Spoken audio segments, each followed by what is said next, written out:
අන්න බයිනවා. ස්ලම්බයි කාලෙකින් පස්සේනේ. ඔව්. ඩක් කාලෙට පස්සේ. මාමේ.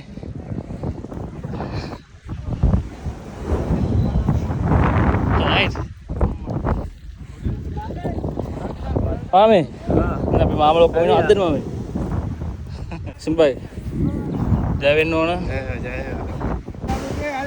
නේද මාමා? මොකද සුබ වෙන්න ඕන. රිකි බයි. කාලෙකින් පස්සේ